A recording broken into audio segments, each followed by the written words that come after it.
दोस्तों, आपने कई सारे बुद्धिमान गुरुओं और महान लोगों से यह सुना होगा कि शब्दों में बड़ी ताकत है।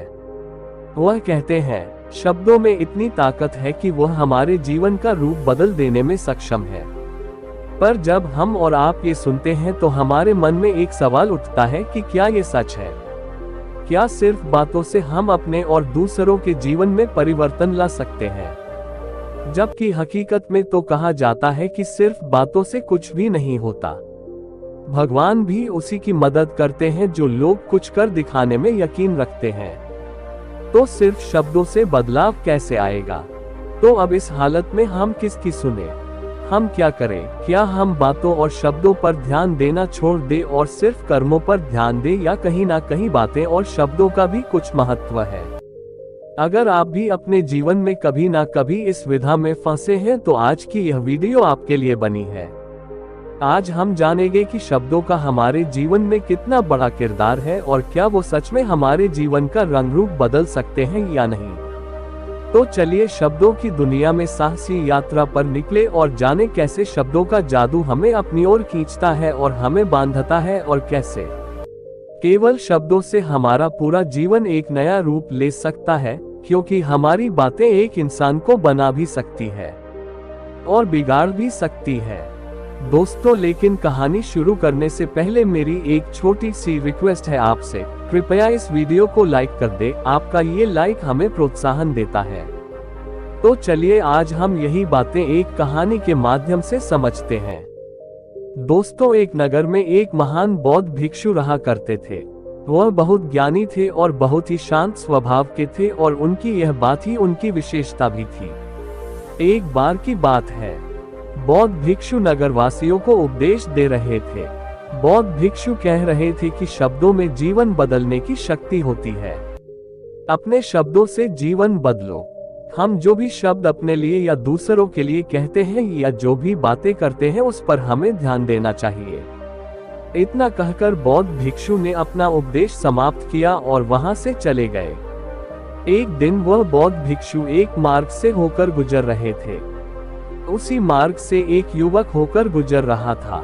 उस युवक ने जब उन बौद्ध भिक्षु को देखा तो वह जोर जोर से हंसने लगा और कहने लगा, अरे साधु महाराज, आप तो ढोंगी हैं। आपके उपदेशों में ये कहने से कि शब्दों में बड़ी ताकत है, आपकी बात सत्य नहीं हो जाएगी।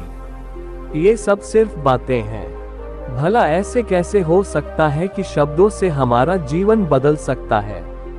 उस युवक की सारी बातें उन भिक्षुओं ने ध्यानपूर्वक सुनी, और उसके बाद वह मुस्कुराते हुए उस युवक से कहते हैं, बेटा, नाद से ही तो ये दुनिया प्रकट हुई है, और अच्छे शब्दों के पीछे भी नाद ही होता है जो पूरा जीवन बदल देता है। वह बौद्ध भिक्षु उस युवक से कहते हैं, देखो, मैं तुम्हें अपने अनुभव से बता रहा हूँ, लेकिन फिर भी तुम्हें यकीन ना हो तो तुम इसे खुद आजमा कर देख सकते हो। उन बौद्ध भिक्षु की यह बात सुनकर युवक थोड़ा सा गंभीर हो गया। उसने काफी देर सोच विचार किया और उसके बाद उन बौद्ध भिक्षु से कहता है, हे गुरुवर, अगर ऐसी बात है तो आप मेरे साथ चलिए। मेरा छोटा भाई है जिसकी उम्र करीब 25 वर्ष है और उसे ना जाने क्या हुआ है। वह करीब 3 वर्षों से कुछ भी नहीं करता, बस लेटा रहता है। दिन भर वो कुछ न कुछ सोचता रहता है। उसकी ये हालत देखकर हम सब बहुत परेशान हैं। माता पिता भी बहुत चिंतित रहते हैं। हम सब ने कई तरीके अपनाए, कई योजनाएं अपनाए, लेकिन कुछ भी काम नहीं आया। हमने कई बार उससे बात करने तक की कोशिश की, लेकिन वह हमसे कुछ भी नहीं कहता।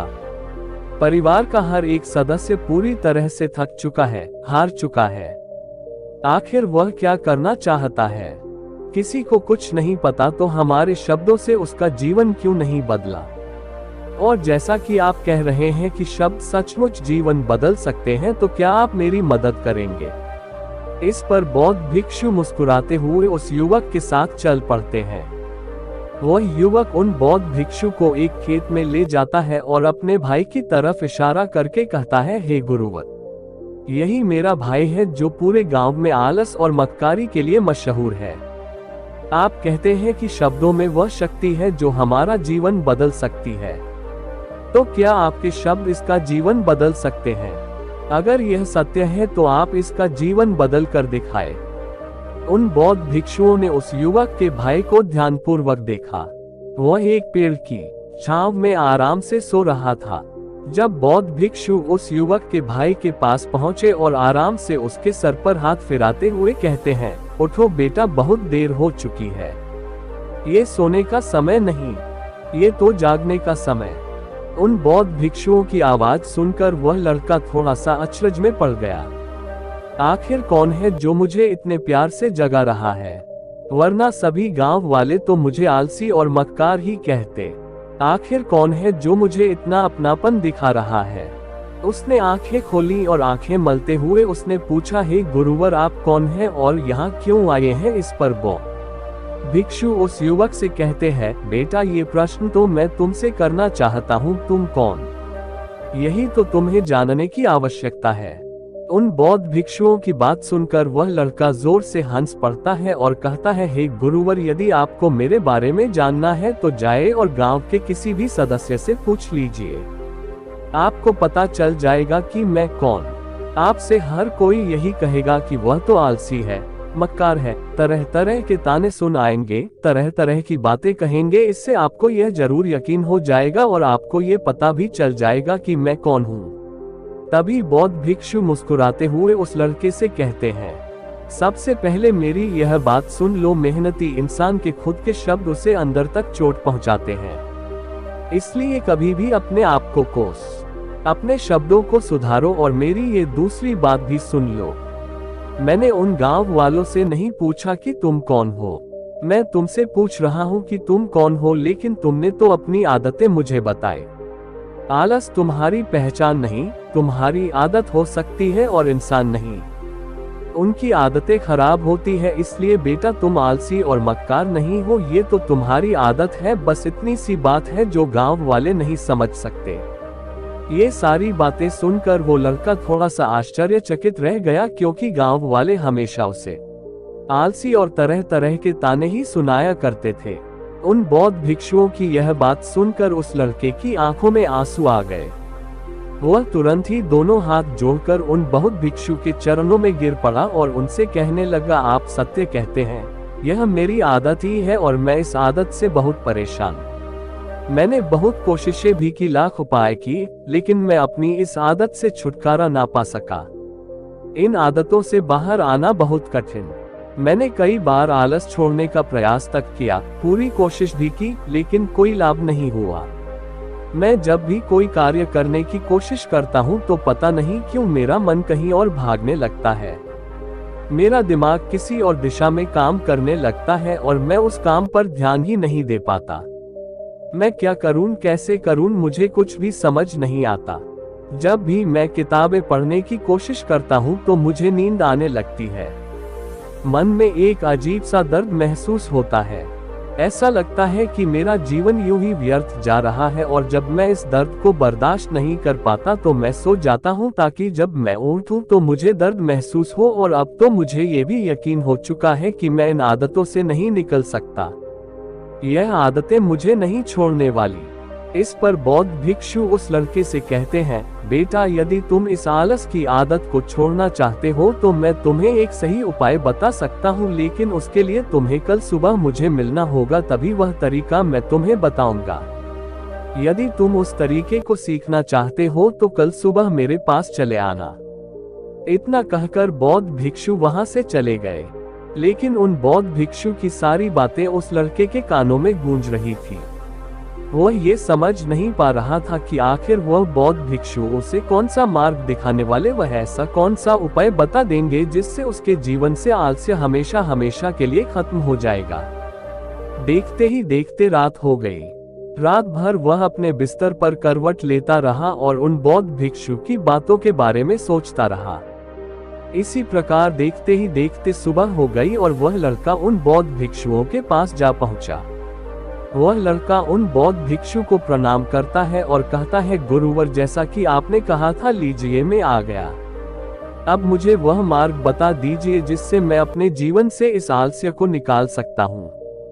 तभी बौद्ध भिक्षु उस लड़के से कहते हैं, बेटा जब भी तुम्हारा मन दुविधा में हो, तुम निर्णय ना ले पा रहे हो और तुम्हारे मन में तरह तरह के प्रश्न उठ रहे हो कि मैं क्या करूं, कैसे करूं, इस कार्य को पूर्ण कैसे करूं, यह सब कैसे होगा, तब तुम वास्तविकता में अपने अतीत से सोच रहे हो कि पिछली बार तुम्हारे ऐसा करने पर क्या हुआ या अतीत में तुमसे लोगों ने क्या कहा था।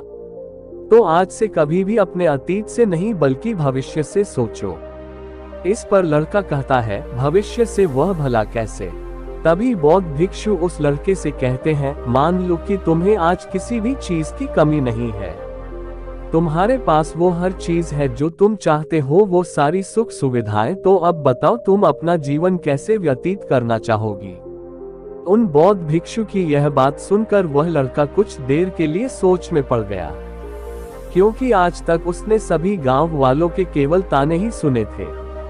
किसी ने भी आज तक उसके जीवन के बारे में उससे ऐसी बात नहीं की थी और वह गुरुवर उससे आने वाले भविष्य के बारे में उससे बातें कर रहे थे।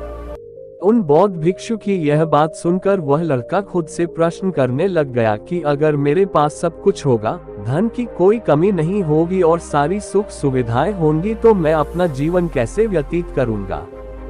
कुछ देर कुछ विचार करने के बाद बहन बौद्ध भिक्षु से कहता है, गुरुवर मैं ये दुनिया घूमना चाहूंगा, पहाड़ों पर चढ़ना चाहूंगा, समुद्र की रेत पर चलना चाहूंगा और मैं एक बहुत बड़ा व्यापारी बनना चाहूंगा। तभी अचानक उस लड़के का ध्यान टूट गया और वह उन बौद्ध भिक्षु से कहता है, परंतु हे गुरुवर ये सब कैसे संभव होगा। केवल मेरी मात्र सोच लेने से तो ये सब पूरा नहीं होने वाला। उसके ऐसा कहते ही उसके अतीत में बीती हुई सारी घटनाएं उसकी आंखों के सामने से गुजरने लगी और वह एक बार फिर से निराश होने लगा। और अब वह ये सोचने लगा कि मेरे पास तो पैसे ही नहीं है, तो मैं भला व्यापार कैसे कर सकता हूँ। ना ही मेरे पास व्यापार का कोई अनुभव है। ऐसी स्थिति में मैं भला यहाँ से कैसे निकल सकता हूँ। उस लड़के के इस प्रश्न का जवाब देते हुए वह बौद्ध भिक्षु उस लड़के से कहते हैं, बनते हर रात में सोने से पहले तुम हर दिन अपना लक्ष्य एक कागज पर लिखो और सुबह उठकर सबसे पहले उस लक्ष्य को देखो और सोचो कि उस लक्ष्य को पाने के लिए तुम आज क्या कर सकते हो, और जो भी तुमने उस कागज पर लिखा होगा उस कार्य को उसी दिन पूरा करने की हर मुमकिन कोशिश करो।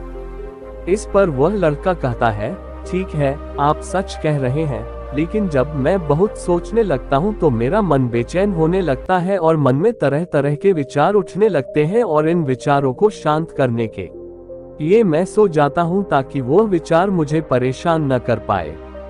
उस लड़के की इस समस्या का समाधान करते हुए वह बौद्ध भिक्षु उस लड़के से कहते हैं, बेटा अंतर्मन की चाल को पकड़ो और शब्दों की मदद से नया भविष्य बनाओ।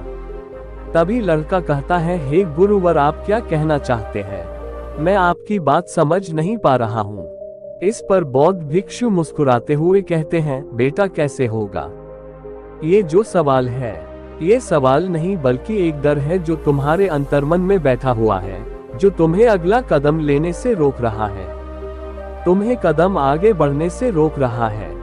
यदि तुम वास्तविकता देखो तो किसी को भी नहीं पता होता कि वह कार्य कैसे होगा, लेकिन एक इंसान जब दृढ़ निश्चय कर लेता है तो वह अपने उद्देश्य को सामने रखकर लगातार प्रयास करता रहता है और वह अपनी सफलता प्राप्त कर ही लेता है। तभी वो लड़का उन बौद्ध भिक्षु से कहता है कि हे गुरुवर अगर ऐसी बात है तो मन में बार बार चिंता क्यों होती है, मन बार बार बेचैन क्यों हो उठता है। इस पर बौद्ध भिक्षु कहते हैं, बेटा क्योंकि तुम्हें डर है कि तुम कमजोर हो, तुम्हारे अंतर्मन में बैठा है कि तुम में कुछ कमी है, तुम किसी काम के नहीं हो और यही कारण है कि तुम कोशिश करने से डरते हो, क्योंकि तुम्हारा अंतर्मन हमेशा तुम्हें रोकता रहता है। जब भी तो कोई कार्य शुरू करना चाहते हो तुम्हारा मन तुमसे पहले कह देता है इससे आगे मत बढ़ना अन्यथा तुम हार जाओगे, और इसी कारण तुम्हें चिंता होने लगती है, तुम्हारा मन बेचैन होने लगता है। तभी वो लड़का कहता है, गुरुदेव आपने जो कुछ भी कहा वो बिल्कुल सत्य है, लेकिन अब आप ही मुझे बताएं कि मैं इस परेशानी से बाहर कैसे निकलूं। इसका जवाब देते हुए वो बौद्ध भिक्षु उस लड़के से कहते हैं, बेटा इस समस्या का समाधान बहुत ही आसान और सरल है। तुमने देखा होगा कि अक्सर ही हम अपने आप को दोष देते रहते हैं। अपने आप को तरह तरह के अपशब्द कहते रहते हैं जो हमारे अंतर्मन में जाकर बैठ जाते हैं और वही हमें आगे बढ़ने से रोकते हैं। और इन शब्दों का हम पर बहुत गहरा प्रभाव भी पड़ता है, क्योंकि जैसा हम खुद से कहते हैं, जैसा हम पूरी भावनाओं के साथ सोचते हैं, हम वैसा ही बनते चले जाते हैं। इसलिए यदि तुम खुद को बदलना चाहते हो तो कि तुम भी काबिल बन सको, तो तुम्हें अपने अंतर्मन को नए संदेश देने की जरूरत है। जैसे कि मेरे शरीर का हर एक कण, हर एक हिस्सा, हर एक विचार शांति और ऊर्जा से भरा हुआ है। मैं दृढ़ संकल्प और आत्मविश्वास के साथ हर दिन के लक्ष्यों को पूरा करता हूँ। मैं अपने कमजोरी को अभ्यास में बदलता हूँ, चिंता को ध्यान में बदलता हूँ। मैं उत्साह और ऊर्जा से भरा हुआ लगातार अपने लक्ष्यों पर काम करता। ऐसे शब्द जब तुम खुद से कहोगे तो तुम शक्तिशाली महसूस करने लगोगे और तुम्हारी सारी चिंताएं खत्म होने लगेंगे, क्योंकि यही शब्दों की ताकत है। वह तुम वही बना देंगे जो तुम खुद से कहोगे। तुम जितनी भावना के साथ यह वाक्य बोलते हो उसे महसूस करते हैं, उतनी ही भावनाओं से यह शब्द तुम पर असर करना शुरू कर दें। धीरे धीरे ये शब्द तुम्हारे मन और व्यक्तित्व की सोच का हिस्सा बन जाएंगे। लेकिन मेरी एक बात याद रखना कि तुम्हारा अंतर्मन इतनी आसानी से हार नहीं मानने वाला। जब तुम आगे बढ़ोगे तो मौका मिलते ही वह तुम्हें पीछे खींचेगा। तुम्हारे अतीत के बीते हुए सारे कड़वे अनुभव तुम्हें याद दिलाएगा, ताकि तुम डर जाओ और एक बार फिर से अपने लक्ष्य का पीछा करना छोड़ दो। लेकिन तुम्हें इसकी चिंता नहीं करनी। उन सकारात्मक शब्दों के कारण तुम्हारा मन सकारात्मक विचारों को स्वीकार करने लगेगा। आगे वह बौद्ध उस लड़के को चेतावनी देते हुए कहते हैं, मेरी एक बात और याद रखना कि तुम्हारा ध्यान आलस्य पर नहीं होना चाहिए, अर्थात तुम्हें कभी आलस नहीं मिटाना, बल्कि तुम्हें एक नए भविष्य का निर्माण करना है, एक नए व्यक्तित्व का निर्माण करना है। तुम्हारा पूरा ध्यान केवल इस पर ही होना चाहिए। उन बौद्ध भिक्षुओं की बात सुनकर लड़का कहता है, ठीक है गुरुवर, आप जैसा कहते हैं मैं वैसा ही कर। तभी वह बौद्ध भिक्षु उस लड़के से कहते हैं, बेटा अभी तो मैं इस गांव से जा रहा हूं, लेकिन कुछ सालों के बाद मैं वापस आऊंगा। इतना कहकर बौद्ध भिक्षु वहां से चले गए और वह लड़का अपने घर लौट गया। लेकिन अब उस लड़के के मन में तरह तरह के विचार चल रहे थे। वह लड़का ये सोच रहा था कि अगर मैं अपनी मनपसंद जिंदगी जीने लगूंगा, अगर मैं दुनिया घूमने लगा, नए लोगों से मिलने लगा और अपनी पसंद का काम करने लगा, तो मेरी जिंदगी कैसी होगी। उस बात को ध्यान करके उसने एक कागज पर अपना लक्ष्य लिखा और लिखकर सो गया। अगली सुबह जब उसकी आंखें खुली तो उसने उस पेपर पर लिखा हुआ लक्ष्य एक बार दोहराया। उसके बाद वह कुछ देर के लिए शांत हो गया।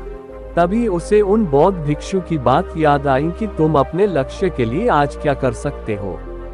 उसने खुद से सवाल किया कि मैं आज अपने इस लक्ष्य को प्राप्त करने के लिए क्या कर सकता हूँ। तभी उसे एक बार फिर से उस पेपर की तरफ ध्यान दिया। उस पेपर पर लिखा था कि मैं बाजार जाता हूँ और लोग व्यापार करने की कौन सी चीज है, कौन से सामान लेकर आते हैं, मैं उन चीजों को देखता, उन चीजों को पता करता है। वो पढ़ने के बाद तुरंत ही बाजार चला गया।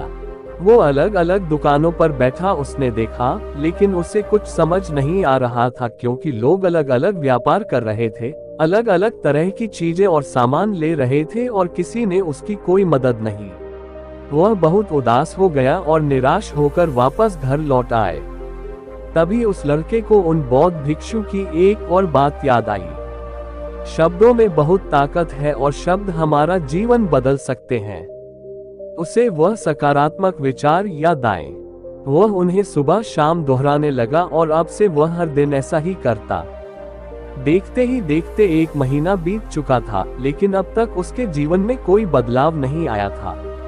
अब वह लड़का ये सोचकर निराश होने लगा था कि उसके जीवन में तो कुछ भी परिवर्तन नहीं हो रहा। लेकिन 1 महीने के बाद उसे महसूस हो रहा था कि वह पहले से अच्छा महसूस कर रहा है। उसका दिमाग अब अच्छी तरह से सोच पा रहा है। वह पहले से ज्यादा चलने फिरने लगा है। धीरे धीरे उसे समझ में आने लगा कि जो लोग आगे बढ़ते हैं, महान काम करते हैं, उनकी सोच में कितना अंतर होता है। वे लोग हमेशा शक्तिशाली विचार सोचते हैं, दूसरों की छोटी सोच और डर से वह कभी प्रभावित नहीं होते। जब भी उनके सामने कोई मुश्किल आन पड़ती है तो वह घबराते नहीं बल्कि उस समस्या का समाधान निकालते हैं। इस समस्या के समाधान पर ध्यान केंद्रित करते हैं और ना ही वह कभी किसी का इंतजार करते हैं। वह केवल खुद पर विश्वास करते हैं और तुरंत ही कदम आगे बढ़ाते। जब उस लड़के को ये सारी बातें समझ में आने लगी तो उसने भी धीरे धीरे अपने कदम आगे बढ़ाने शुरू किए। उसने बिल्कुल वैसा ही व्यवहार करना शुरू किया। अब से वो कभी खाली नहीं बैठता था। जब भी उसका मन करता वो बाजार जाता और लोगों के बारे में जानता समझता कि वो किस प्रकार व्यापार कर रहे, कौन से चीजें खरीद रहे हैं और किन चीजों पर उन्हें लाभ हो रहा है। और जब उसका मन करता तो अपने पिता की मदद भी करता था।